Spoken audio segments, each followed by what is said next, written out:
Hey everyone, this is acyuta-bhava from Nightlight Astrology, and today we're going to take a look at an aspect that is being formed between Mercury in the sign of Libra, as Mercury is going to retrograde, and Neptune in the sign of Pisces.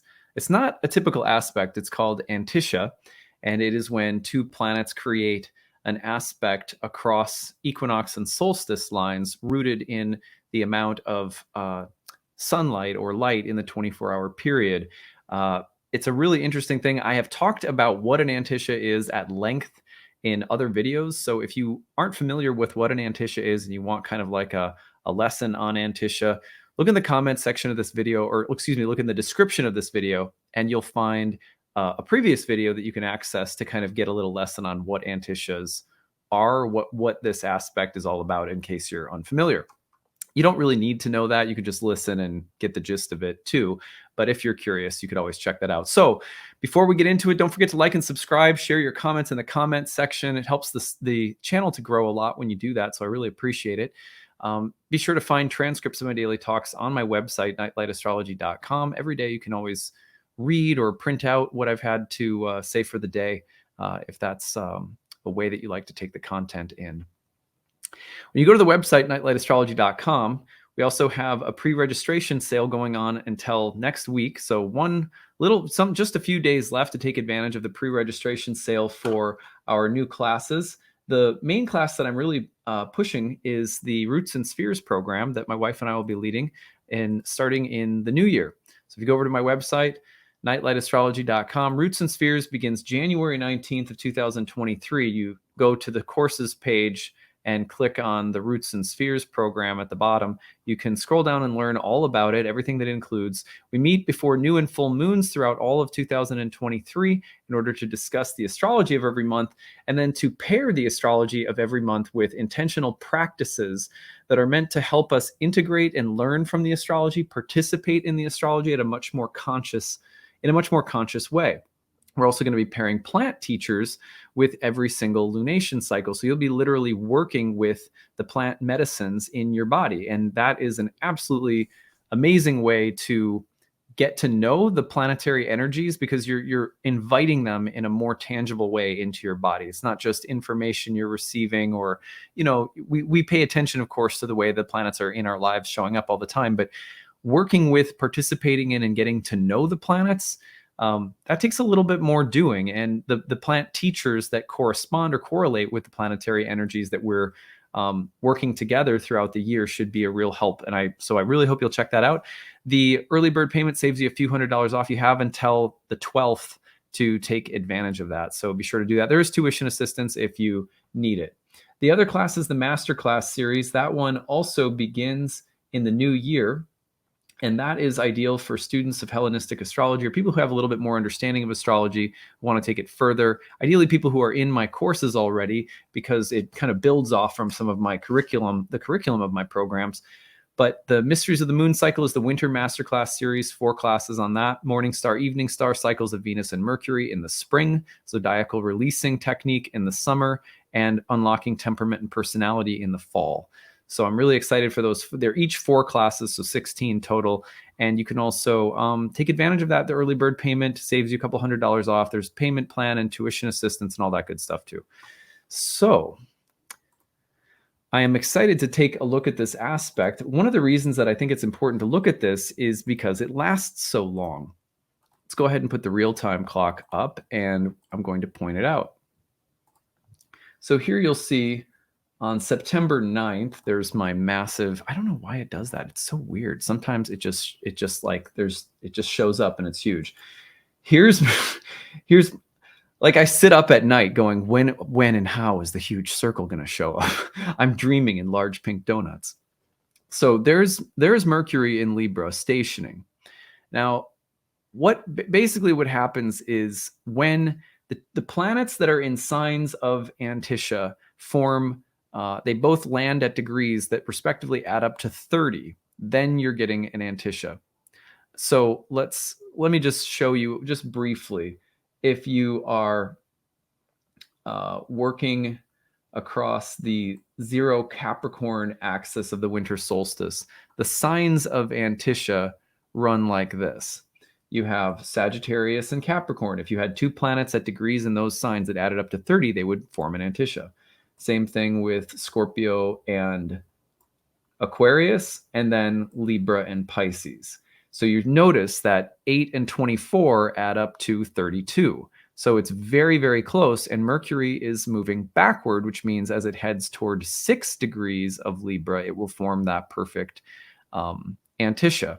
Now, antiscias are, just again, not giving a full lesson on this, but just kind of a reminder, they are often thought of as a kind of secretive form of conjunction between 2 planets. And on the days when the sun is at 6 Libra and 24 Pisces, it means that there's the same amount of light in the 24-hour period. The difference is that one is on the waxing half of the year and one's on the waning half of the year. So, but same amount of light in the 24-hour period. So they are going to share a similarity. They're coming together, although not in a conventional aspect.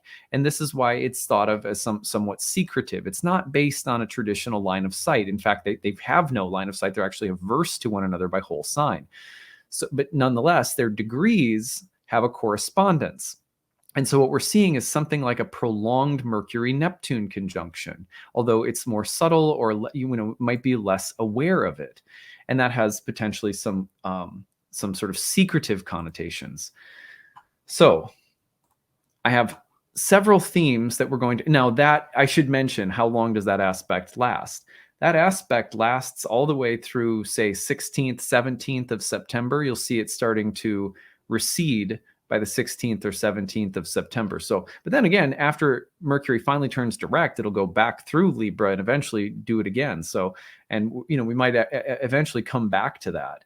But for now, the main thing is just to know that between, say, Mercury turning retrograde around the 10th of September and let's see, yeah, Mercury retrograde around the 9th, 10th is when you're really starting to feel Mercury retrograde, all the way through like 16th, 17th, right around that time, you have this very subtle sort of secretive Mercury-Neptune conjunction from Libra to Pisces. So there's 3 themes that I would watch for, or I would have you just sort of pay attention to.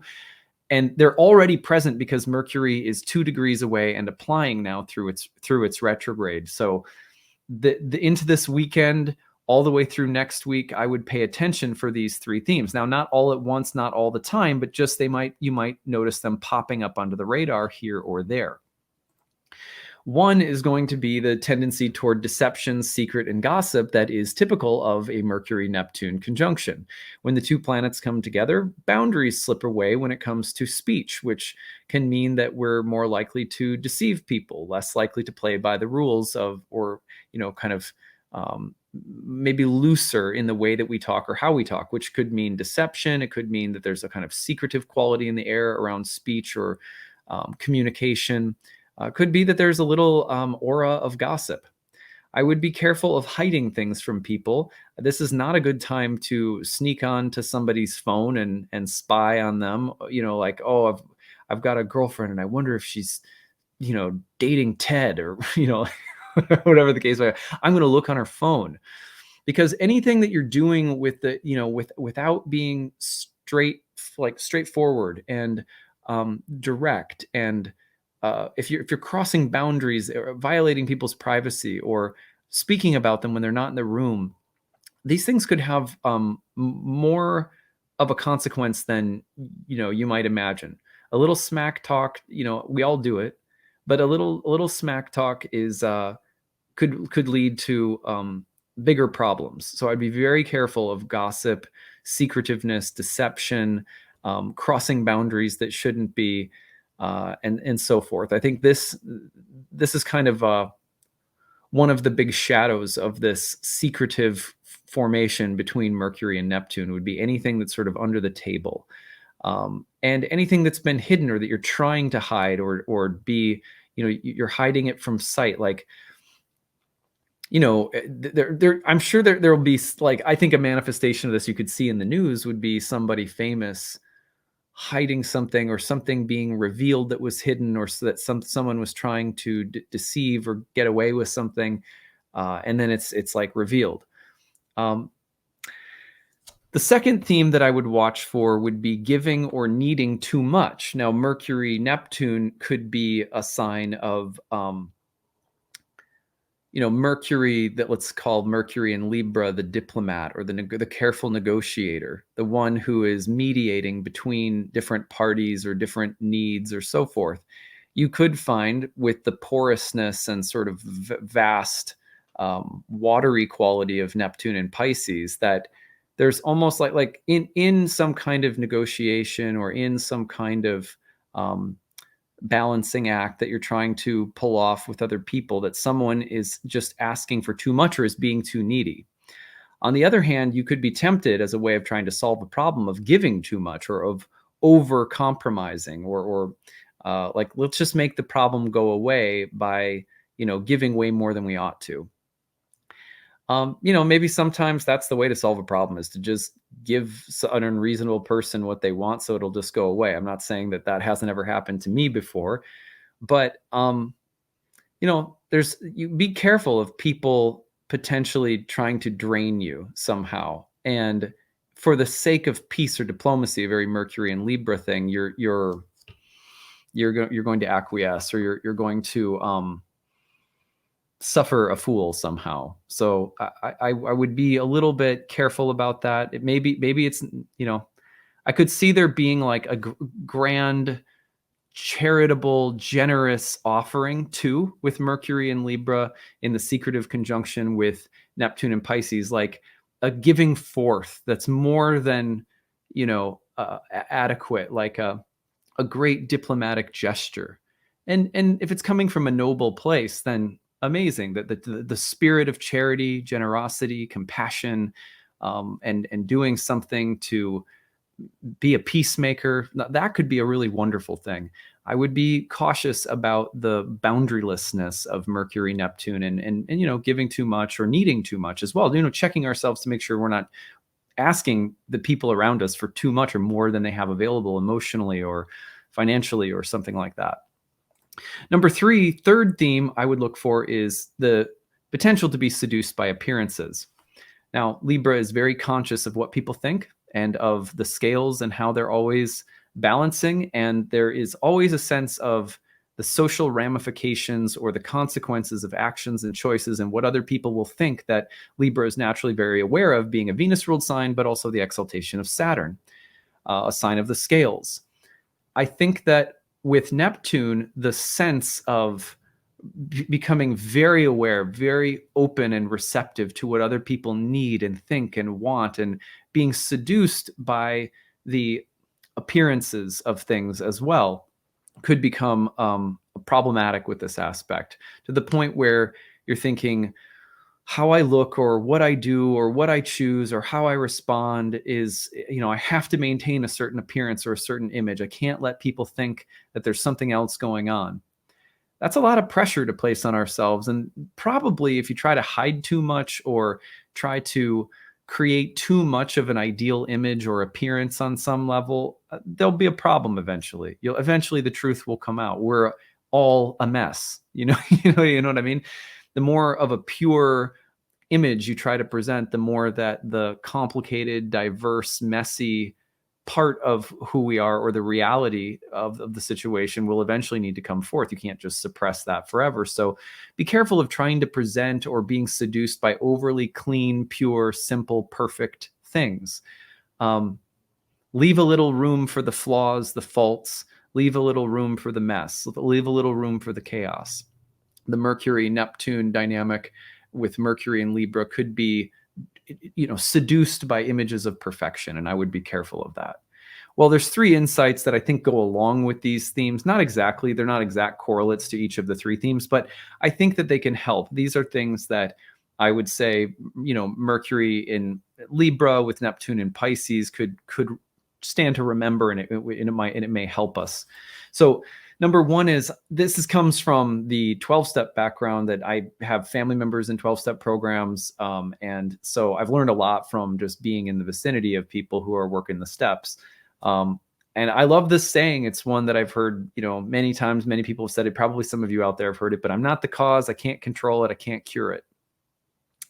It's really tough when Mercury, the peacemaker, a diplomatic Mercury with Neptune, full of compassion, you know, and many of us are more wired to be dependent than independent, which is not to say codependent, like in a clinical sense. It just means I'm wired for my well-being is rooted in an environmental relational matrix. And yes, I'm an individual, but if there's dark clouds, I feel a little dark. If you're in a bad mood, I might unconsciously try to take responsibility for that. And there's positives to that. It's not all negative. Like, to be empathetic is a wonderful thing.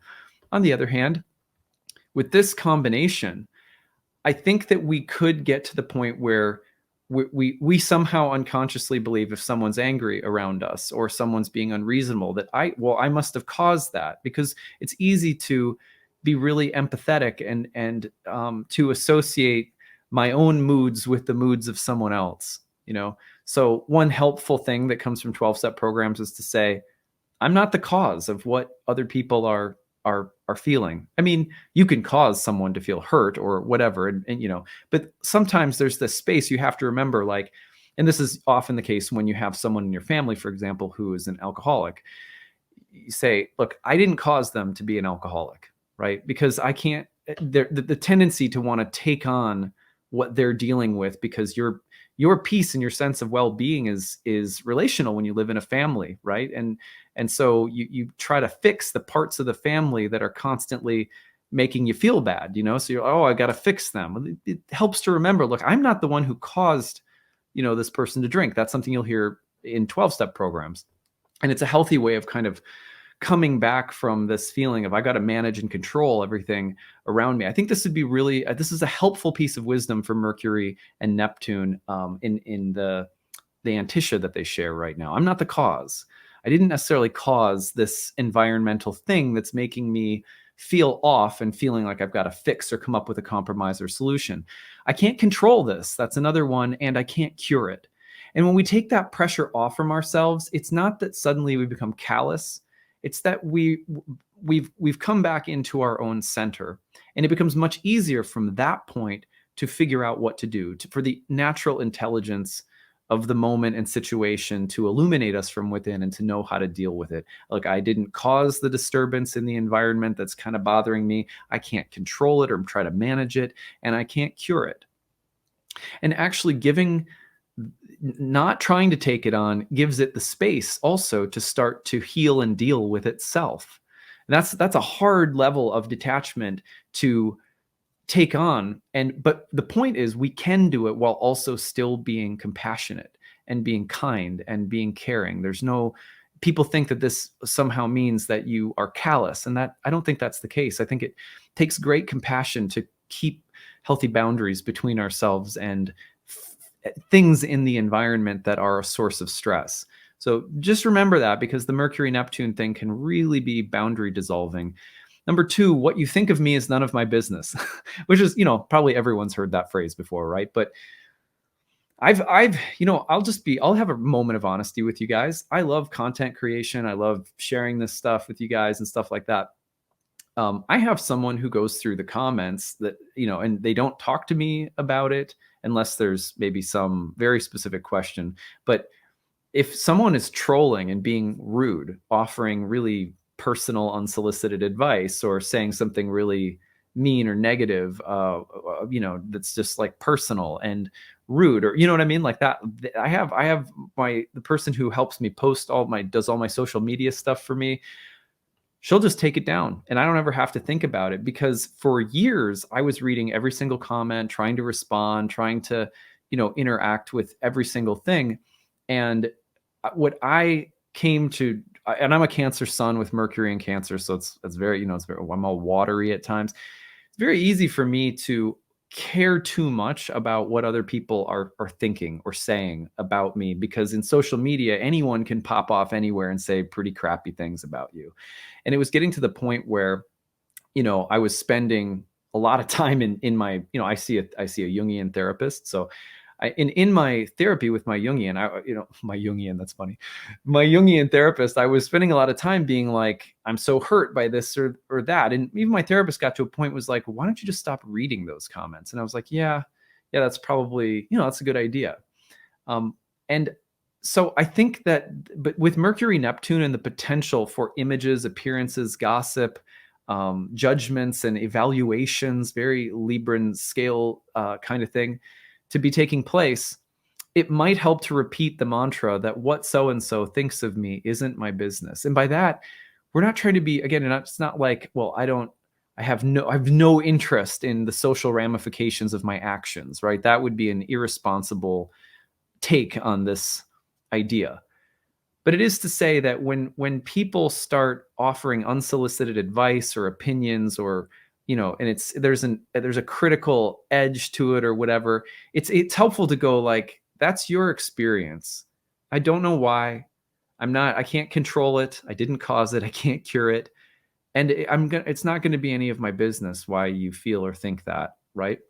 So I think that's a good one to embrace if you're running into the feeling of people judging you, which is very possible with Mercury and Libra conjoining with Neptune. Very idealistic, high standards, cloaked in a sense of ethical purity and pristine judgment and evaluation, but still what you think may be none of my business. So it's a good one to remember, and it saved me a lot of it is how I think I'm still here doing this, because I've learned that's been a mantra that's been really helpful for me when you deal. I mean, you guys don't see it in the comments section. Sometimes you do, but we weed out like probably 12 to 20 comments a week that are like super malicious. And that's just, most of the time I have someone who's looking and then pulling really crappy stuff out, because I just don't tolerate like people being hateful.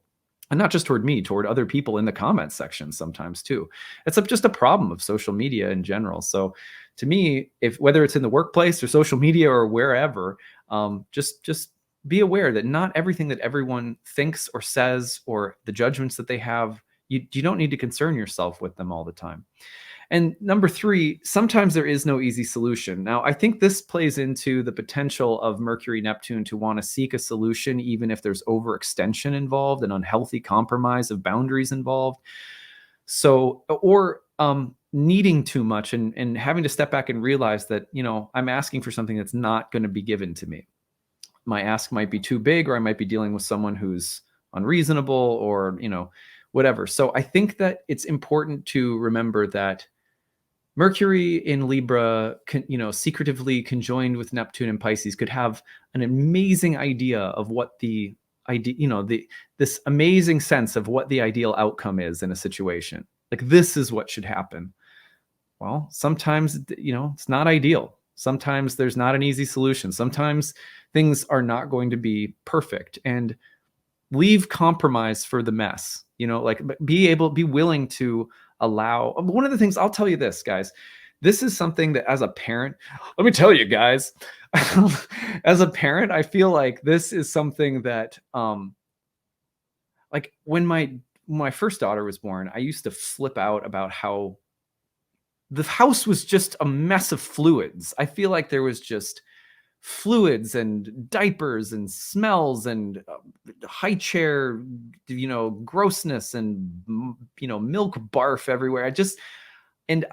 I'm like, I have Saturn in Libra, right? So I have everything to be impeccably clean or whatever. Not that I'm like the world's, I guess it's all relative, but I was so irritated all the time by not my daughter, but by the byproducts of of like having kids, and it took me a while, and it was actually one of the reasons I went into therapy, was because between the colic, she was super colicky, Gigi, my first one, and between the colic and like the barforama of fluids and smells and mess, and lack of sleep and everything, I just started feeling like an eye booger.